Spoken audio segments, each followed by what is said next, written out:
Hello folks, Singing Toad here, and today what I have is a kind of an unboxing review, although I'm really not into the whole unboxing review thing. This is kind of a first for me. I'm more of a person who, when I buy knives, I buy them to use and not to collect necessarily. And I kind of like to use a knife for a little bit before I give an opinion of it, so I don't know if going forward if I will do many more of these type of unboxing videos or not, but I know the internet seems to be pretty popular. Those are the videos that seem to be pretty popular, and I'm not trying to bend to that trend, if you will. But you know, this is a brand new purchase for me. I've only had it about a week now, and so I haven't really had much time with it. Yes, I have already taken it out of the box and played with it a little bit. But no, I haven't carried it much. Anyway, this is going to be pretty much an unboxing, if we can call it that. Okay, so with no further ado, we have a Buck knife here, and I did tease this earlier. So what do we have? You know, what's in the box? What's in the box? All right, so we have a Buck knife, obviously, and of course, there's no markings around the outside, and this is obviously going to give it away. You're going to be able to figure out what it says there now, if you can read that, but we'll see that in a second. But of course, you've got your UPC down here, some warning, made in the USA, forever warranty. Of course, it's a Pro Series by Buck, and I gotta say, this is a really nice box. So let's get this out of the box here, or out of the slip rather. All right, so box inside a box. So we have another nice Buck logo in silver here, established 1902. Geez, they've been around a long time, eh? What's that say? Edge of a legend. And of course, everything, nothing else has changed. But this is kind of neat. This is the first knife I've had that's got this sort of a thing going on. It's, look at that, eh? It's magnetic. That's kind of neat. So what do we got? Ooh, hey, it's a box with some fire starter in it, in a bag. What's that all about? So there is some text here, and if you want, you can go ahead and pause and read all that. Just talks about the warranty a little bit. And of course, here we go. So we have this bag, and we've got some nice fire tinder. So for those of you who are into bushcrafting and things, there you go. There is nothing else in this box. It's just that stuff. All right, so let's get that out of the way. So what do we have here? Nice, beautiful, like a satin bag here. All right, with the Buck logo on it. Alrighty, what do we got? What do we got? Anyone guess what it is yet? We have, look at that, a Buck Vantage Pro. Oh, and there we go. Ugh, yep. Ugh, there we go. Three's a charm.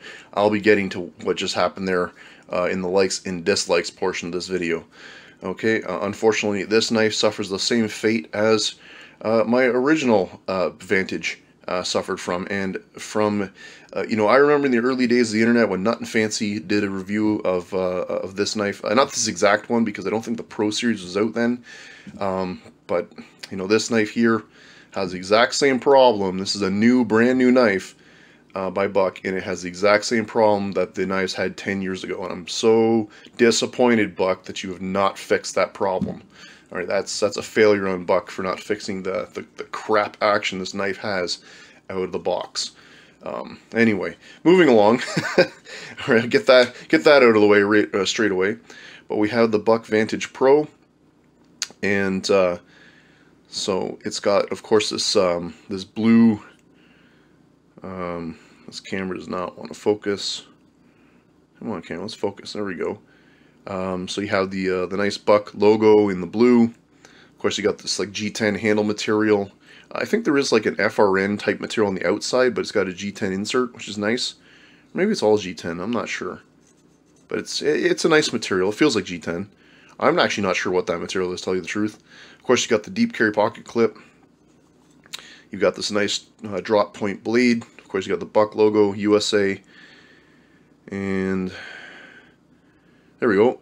347 in a plus symbol, and I believe Buck uses a like a numbering system. You can probably look up what that plus symbol means and tell you exact year that this was made. But this is a new purchase. I did buy this new from a local fishing and tackle store in my hometown, and at the moment they'll remain nameless. But it is a mom and pop type shop, and at any rate, that's where I bought it. So of course on this side here we have the let's see, can we get that to focus? S30V. There we go, with the Paul Boss logo. Alright, now all Buck knives come with a Boss heat treat. Okay, actually I'm going to take that back. I'm not 100% sure if all Buck knives have the Paul Boss heat treat, but they are definitely advertising it on this one. So this is the Pro Series, so it's got the upgraded blade steel. Now, of course, S30V is nothing super fantastic by today's standards. There are lots of knife companies that are working in S30V. Many knife companies have moved beyond S30V, but it's still an excellent blade steel, and Buck does an excellent heat treat. And I believe Pete from Cedric and Ada, I think I'm blending two words together here, Cedric and Ada Outdoors, I'm fairly sure he did a video where he did like a rope cutting test comparing this knife, the Buck Vantage Pro, against I think a Benchmade 940, and it performed better. Even though they're both S30V, the Buck heat treat, their heat treat is better. So even though this is S30V, which is still a fantastic blade steel, it is, you know, it is no slouch when the Paul Boss heat treat is applied to it. Of course, it is a flipper design. It is a liner lock. Can I get that to fire it again? Ugh, nope. Try that again. Nope. Let's put some wrist in there. There we go. If you put some wrist in it, it comes out. Now, one thing I can say, Buck knives, I'm a collector of Buck knives. This was now, I think, my 7th or 8th Buck knife. They all have stiff actions out of the gate. You know, every knife out there has a break-in period, whether it be a matter of hours or it be a matter of days or weeks, or in some cases months. Like a Buck 110 is a super stiff action, and it can take months for it to break in, depending on use, of course. I do like the lockup on that. I don't know if you heard that click. It does have a real solid lockup, and this knife is solid. There is no blade play whatsoever. Ergos are great. I mean, I really do like it. So let's go ahead and just do the quick obligatory size comparisons. The first one I'm going to bring in is the Buck Vantage. This is my original Buck Vantage. Now, you saw how fast that fired out. That's because I've had this knife for 10 plus years now. So it's well broken in. Plus, this knife had the same problem this one did. It was super stiff out of the box. And what I actually did is I took it apart and I polished and cleaned the washers and oiled it and put it back together, and then the action became, oops, as you can see, butter smooth. Okay, so just for a quick size comparison, there is the small or the mini size Buck. Of course, this one's in the 420HC, and you know, its logo is up here, and it's just in the FRN type handle material, where this one's like a nice embossment down at the bottom here. But of course, has the 3 screws, deep carry pocket clip, just like the other one does.